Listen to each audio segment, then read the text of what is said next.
Good afternoon. It's Wednesday, April 3rd, 2024. This is a meeting of the Government Operations and Health Facilities Subcommittee of the Health and Government Operations Committee. We have 7 bills to consider today. And we will begin with Senate Bill 1068 and its companion bill, House Bill 1141, and that is Aaron. Senate Bill 1068 as introduced would have established a statewide integrated 211 and 311 telephone system in the Department of Human Services. The bill was all of the language in the bill was struck in the Senate. And instead now the bill just provides that it's the intent of the General Assembly that the Department of Information Technology will evaluate the potential of artificial intelligence in creating a statewide virtual 311 portal as a source for Maryland residents to obtain non-emergency government information and services. And if the department determines that the use of artificial intelligence in creating a virtual 311 portal is feasible, prioritize the creation of a virtual 311 portal. And DeWitt has agreed that they can take this on with existing resources, so there's a letter from DeWitt saying that they would be willing to look into it. Okay, do I have a motion on this amendment? Second. Okay, we have a motion and a second on the Senate bill. Which All in bill? favor? I apologize, Mr. Chairman. Yes. Kagan's. 1068. I'm sorry, I can't hear you all. Say that again. We have a motion and a second on the Senate amendments. Senate Bill 1068, Delegate Kaiser. Thank you. Okay, are you up to speed? I'll take that as a yes. Okay, all in favor of the amendments, say aye. Aye. Any opposition to the amendments on the bill as amended? Move the bill as. Second. We have a motion and a second on the bill as amended. All in favor of the bill as amended, say aye. Aye. Any opposition to the bill as amended? Okay, now do I have a motion to conform the House bill to the Senate bill? Motion to conform the House bill with the Senate bill. Second. All right, we have a motion and a second on confirming the House bill to the Senate bill. All in favor, say aye. Aye. Any Aye. opposition?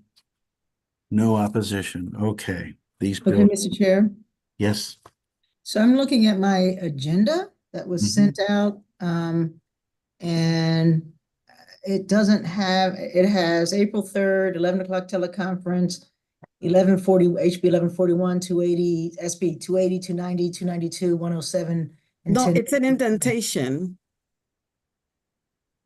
I missed it too, Delegate Hill. It's right there on the document. It's indented. On the agenda document. Yes, Yeah. under 1141. Look back underneath 1141, the first bill. Then there's a bullet underneath it. Got it. All right. Thank you. Okay. Thank you all. Yeah, Okay. it just, since So I do the, have the right agenda. Okay. since the Senate bill was in the correct posture, we took Got it. that one up first. All right. Thank you. All right, thank you, Aaron. Lindsay, Senate Bill 280. Do we have to move it, the House bill now, 1141? We just conformed it and passed it as Okay. conformed. All right. Got it. Thank you. Senate Bill 280 is a departmental bill from the Secretary of State that repeals an obsolete provision that prohibits notaries public from signing and issuing a protest except in the form prescribed by the comptroller. The comptroller's office and Secretary of State advised that the form had never been created or used. There are no amendments. Move the bill. Second. We have a motion to second on the bill. All in favor, say aye. Aye. Any opposition to the bill? Bill moves forward unanimously. Senate Bill 290. This is a departmental bill from the Department of Agriculture that alters annual reporting deadlines related to waivers granted under the Certified Local Farm and Fish Program. There weren't actually amendments offered on this, but the fiscal note noted that the bill requires BPW to submit its record of waivers requested to legislative committees by the same date that it's due to receive the annual report on the waivers. It said BPW advises that it will work with the Department of Agriculture to submit its report at least 1 month prior to the December 31st deadline. The bill originally had these deadlines staggered as December 31st and February 1st. It sounds like from the fiscal note that they're talking about trying to get the December 31st reports actually in by end of November. But I wanted to raise to you all that reporting deadline requires them to turn around a report the same day they receive the information. Yeah. And that a staggered deadline might make sense here. Okay, Delegate Hill? Your hand's Sorry, going. I remember, but when they testified, I'm sorry, when they testified, it was about aligning, moving, because one of the dates was too far away, but you're saying, I mean, I thought the So- bill was about the alignment, and you're saying we They- need to do more alignment than what the bill The does. change from the July. Mr. Chair, you've got 31st Delegate Shalega in the waiting room. Whoever is staffing this. Can you check the waiting room? The date for the office to receive, or I'm sorry, to submit reports to BPW was altered from July 31st to December 31st in the bill. That was originally because they received those reports beginning of September or end of September. And then, as I said, the bill was originally drafted so that the report then from BPW would come to the MGA committees February 1st. It was amended in the Senate to be December 31st, which then gives them no time to turn that timing around. And I see that we have someone from Department of Agriculture here, Rachel Jones. I don't know if she can speak to their preferred timing on these. Rachel, do you have a preference? Sure, thank you. Thank you, Mr. Chair. Lindsay. We'd agree with your staggered suggestion. Lindsay, I think we just want to make sure that we have the necessary information and in an adequate time to be able to submit it to the legislature. So we'd agree with your recommendation for staggering it. So would And that be to go back to February 1st for the BPW report, or would you prefer an earlier date for the office's report? So if both reports were going to be due on December, if MDA's report to the legislature is due December 31st, then the BPW report being due to us, ideally maybe October 1st or October 30th would allow us to have the information that we need in order to meet our December 31st deadline. would you rather move that date up or move your report to February 1st? I'm sorry, can I interject for a moment? So we have a report from the office to the Board of Public Works, and then a report from the Board of Public Works to the General Assembly committees. So right now, those are both December 31st. So we can move one or the other. I just want to clarify what the two reports are. Sorry, let me mute that. I Okay. have a question.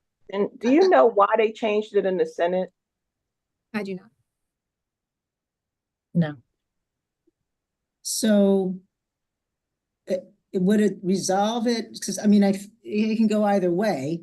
So if we're looking at the bill, Rachel, and where it says report to the board, if we make that October 31st, it used to be July 31st, it got moved to December. If we make that December 31st report to the board, and then keep it as the amended bill is now, the board shall keep a record, blah, blah, blah.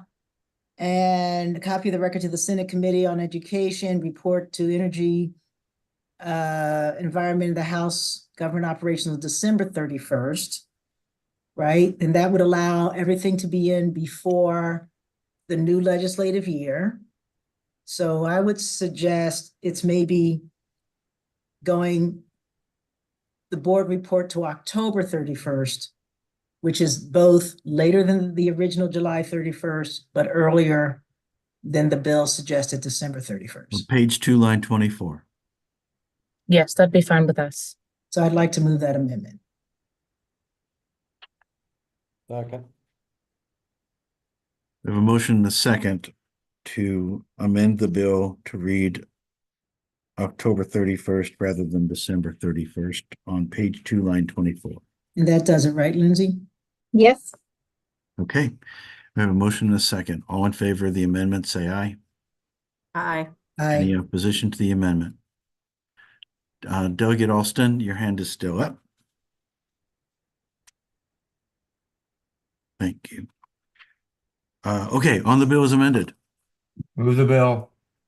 Second. Okay, we have a motion and a second on the amended bill. All in favor, say aye. Aye. Any opposition to the amended bill? The amended bill moves forward to the full committee. Thank you. Good to see you, Rachel. Good to see you too. Take care. Now we're up to Senate Bill 292. This is a departmental bill from the Secretary of State renaming the title of Assistant Secretary of State to Deputy Secretary of State. No amendments. Okay, pretty straightforward. Motion on the bill. Move favorable. Okay, Second. all right. Motion to second. All in favor of the Aye. Aye. Say aye. Aye. Any opposition to this bill? Seeing none, the bill will move forward to the full committee. Senate Bill 1007. This is an emergency bill that establishes that the governor, with respect to appointments that require Senate confirmation, must submit a nomination to the Senate to fill the office within 40 days after the start of the regular session of the General Assembly, if the term of the office will end during the next upcoming Senate recess. The bill also establishes conditions for the governor to submit nominations when the governor becomes aware that a term of in office will end during the next upcoming Senate recess. An officer may not continue to serve more than 4 years after the officer's term expires. However, the bill allows the governor, subject to specified provisions of the election law and education articles, to appoint members of the State Board of Elections and the Accountability and Implementation Board during the recess of the Senate, regardless of whether the term of office of a member will end during the next upcoming recess. The bill I mentioned is an emergency bill with respect to those provisions related to the appointment of members of SBE and the AIB, and then otherwise the bill's provisions take effect July 1st, 2025. There are no amendments on this. Doug Chisholm? You got to unmute Doug yet. Okay. You're good. I'm curious on Lindsay's take on what the fiscal note says, because it says under fiscal summary, it says, nevertheless, as current practice over many administrations does not conform to those provisions, there's a significant operational impact on the governor's office to come into compliance, including possibly needing additional staffing and a new tracking system to do so. Can you explain that to me? Does that mean that they now have to go back and look at previous administrations' appointments to fix this? Or am I reading that wrong? Well, so as I understand it from the bill sponsor, the bill was put into place essentially to clarify what is already existing requirements for these executive nominations and appointments. But because over many administrations, they haven't been meeting these timelines and sort of appointing with regularity, there have been a lot of people holding over for very extended periods of time. So to come into compliance with it, they're going to presumably need some additional staff, and that's what the fiscal note is noting, and a tracking system so that they can keep better track of the appointments that are needed. But they didn't So put- yeah, they potentially will need to look back at folks that are holding over after no new appointment has been made. But I guess they couldn't come to a conclusion on what that actual physical impact would be monetarily. Not that it matters. I'm just curious on how we got here. Hmm. The fiscal note said the governor's office advised it needs 5 positions in a new tracking system. DLS acknowledges the need for at least 2 positions, and a new tracking system, it says, at an initial cost of $270,745. Couldn't we have just made this bill henceforward rather than having to do this look back where we're going to have to hire new staff? Well, it is moving forward, but to the extent that someone is holding over and a Okay. new appointment is needed, that's what I meant with regard to looking back at someone who might be holding over in their position outside of that 4-year period. Okay, thank you. Thank you. And there are no amendments, Lindsay? No amendments. Okay, motion on the bill. Move favorable. Second. Okay, we have a motion, the second to move favorable. All in favor, say aye. Aye. Okay, any opposition? The bill moves forward to the full committee with a unanimous recommendation. Senate Bill 1014. This bill requires each state procurement unit by June 30th of each year to submit to the Governor's Office of Small Minority and Women Business Affairs a procurement forecast for all procurement contracts valued at more than $100,000 for the upcoming fiscal year, It also requires each unit by August 15th of each year to submit a reconciliation of the prior year's forecast with specified information about actual procurements carried out during the fiscal year. GOSBA, in consultation with primary procurement units, must identify potential contracting opportunities for and increase outreach efforts to small businesses, identify and increase awareness of procurement opportunities for small businesses for services and supplies, and assist small businesses with procedures for bidding on a procurement contract or responding to a request for proposals. I circulated an amendment to the bill, which would just add language specifying a PIN for GOSBA to carry out the requirements of the bill.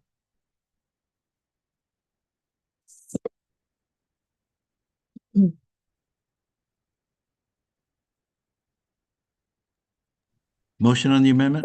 Bill, Move the amendment. the Okay, amendment, all right. second. We have a motion and a second on the amendment. All in favor of the amendment? Wait a second, Delegate Shalega? So the amendment adds a pin. Yeah. Yeah. They, They don't have they don't have vacant pins. You know how there's all these vacancies within state government? They don't have one they can fill. someone from GOSBA is here, Dave, Yeah. on the line. If you How you doing, Delegate Shalega? Good, how you doing? For the record, my name is Davon Gardner, Director of Policy and Legislative Affairs for the Governor's Office of Small Minority and Women's Business Affairs. Currently, no, we do not have any vacant pens at all. We have 11 people in our office. And that is it. So we just wanted, we figured we couldn't do this with existing resources, so we're just asking for a pen. What's the fiscal note on it now? The revised fiscal note is 78,000, I believe. That's right, in Something fiscal like that. 2025. And it's that cost of hiring an administrator to do this work. So this is just specifying the actual PIN for that.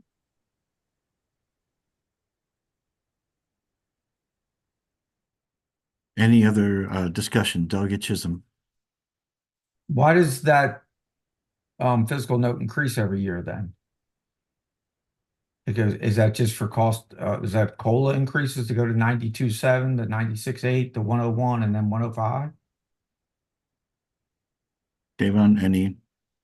It's the fiscal note indicates that the out year expenditures reflect annualization and inflation. So the first year, I guess, is not contemplating a full year of salary. The next year, 2,700 is anticipating a full year of salary and benefits, and then after that, it accounts for inflation.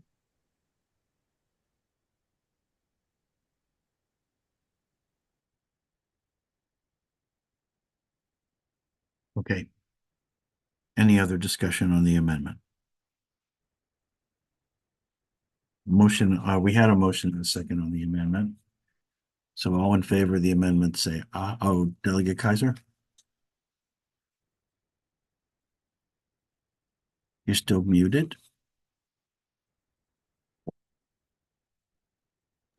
I just making sure everyone saw the message from Delegate Lopez that her internet went out.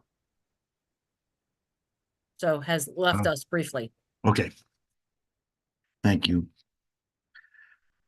All right, back to the amendment. We have a motion and a second on the amendment. All in favor of adopting the amendment, say aye. Aye.